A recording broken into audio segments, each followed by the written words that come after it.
organic alternative fertilizer para sa ating kalamansi at kamatis. So yung three key ingredients ng fertilizer is yung nitrogen, phosphorus, and potassium. Ito yung nakalagay sa mga synthetic na fertilizer. Ito yung una ay yung nitrogen, second is yung phosphorus, at saka yung potassium.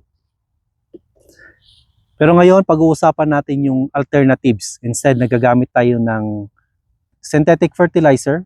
Pag-uusapan natin yung mga organic fertilizer. Kasi gumagamit din kami ng organic fertilizer sa mga halaman natin, hindi lang synthetic. Pero may natural din. Pagdating sa nitrogen, yan yung N. So, yan yung sa leaf at saka growth ng plant na makikita mo kung tumataba yung plant mo, masagana ito sa nitrogen. So usual na ginagamit dito ay yung rabbit manure, which is cold manure siya. So pwede mo siyang ilagay kaagad. Mataas yun sa nitrogen. And then also yung goat manure, pero kailangan mong i-compose muna bago gamitin yung manure ng mga goat. So mainam talaga na yung sa rabbit manure kasi pwede mong gamitin kaagad. And slow release yung fertilization ng rabbit manure. So hindi siya one time. So maganda siya kasi over time nadidevelop yung plant. So maganda yun sa roots niya. And then yung bigas. So pag naghugas ka ng bigas, yung pinaghugasan mo yung white, rice wash yung tawagin, yan ay magandang nitrogen. Pwede mo yang idilig sa mga halaman mo like yung tomato or calamansi. Yun yung alternative instead of synthetic. Also yung mga compost mo sa kitchen, kung may composter ka, maganda yun para mataas yung nitrogen pag na-compost mo yung mga food sa kitchen. Also yung coffee. So yung use ground coffee, magandang nitrogen yun sa halaman. Pwede mong i-spread ka agad pag nagamit mo na, pwede mong spread doon sa gilid ng pot mo, or kung nasa ground din siya, wag lang sa direct sa roots. So doon sa gilid mo lang siya i-spread, maganda yon. Now, pag nag-compost ka rin ng legumes, yan yung mga leafy vegetables like lettuce, pichay, anything na leafy vegetables, mataas yun sa nitrogen pag na-compose siya, pero kailangan mo pa rin ng isang taon, or kung kaya mo i-compose ng mas mabilis, then pwede mo siyang gamitin kaagad. So yan yung sa nitrogen, yan yung nagpo-promote ng mga growth sa plant natin. Ito mataas sa nitrogen, maganda ang growth niya kasi nilalagyan ko ng dumi ng rabbit. Ito yung ating potted kamatis. Ang next is yung P or phosphorus. So ito yung nagpo-promote ng magandang roots at saka flowering ng ating mga plants and vegetables like your calamansi at saka yung kamatis nyo kung gusto nyong pabungahin. Magandang mataas yung phosphorus niya. So ang alternatives nito ay eggshell. I-crush mo lang yung eggshell at saka ilagay mo siya around sa roots niya. Maganda yon, high in calcium, pero mayroon din siyang phosphorus. Hindi siya ganoon kataas, pero mayroon siyang phosphorus. So, makukuha mo pa rin yung nutrients na nandun sa eggshell, kaysa naman itapon mo lang. And next natin is yung bone meal. So, ito yung chicken bone or fish bone. Kaya minsan may mga video kang nakikita na pag nilagyan mo ng mga fish yung pot mo or raised bed, tumataba yung lupa.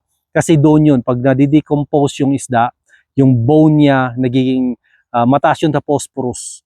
So yun yung nagpapabunga ng ating mga halaman. Pero pag kinompose mo siya, syempre medyo matagal-tagal rin, i-compose yung mga bone ng isda at manok. And next is yung fish amino acid. So ito yung sinasabi ko kanina na pag nilibing yung isang buong isda doon sa raised bed or sa pot ng halaman, nagkakaroon ng kompletong ingredients for phosphorus, yung calcium. So mataas siya sa phosphorus yung isda, kaya nagiging magandang pataba yun sa plant. Pero mas maganda pag kinompose mo muna bago mo gamitin. And next is yung banana stalk o yung katawan o stem ng ating banana.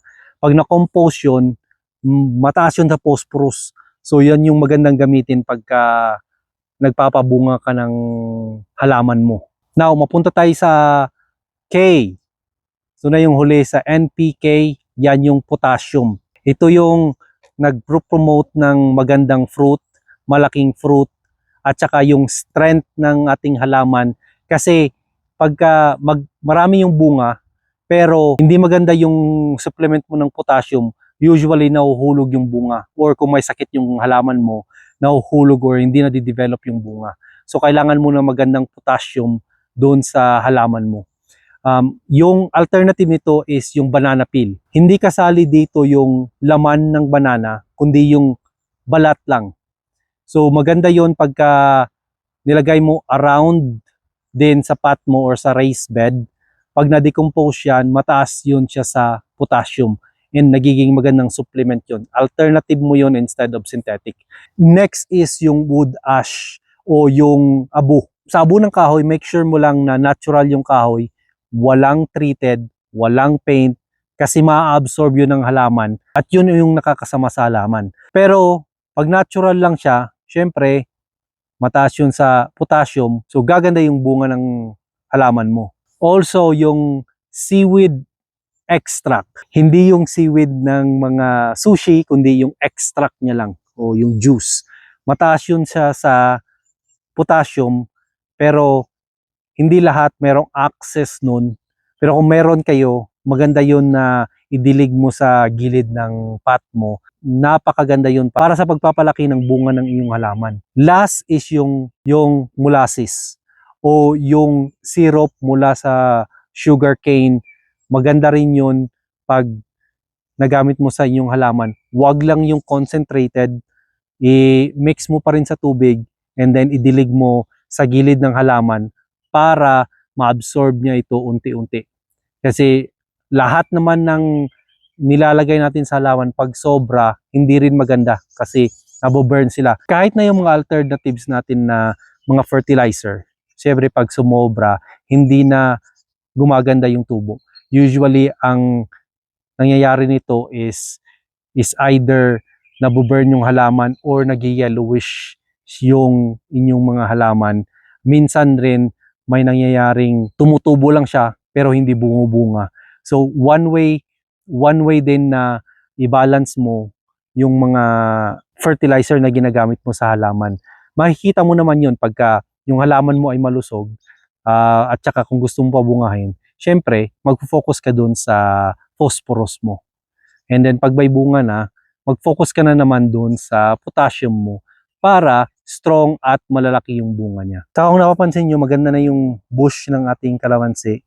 So, next is magpo-pruning tayo nito at alamin natin yung mga suckers na pwedeng i-cut. So, kung may natutunan kayo sa video na ito, don't forget to hit the thumbs up and consider subscribing.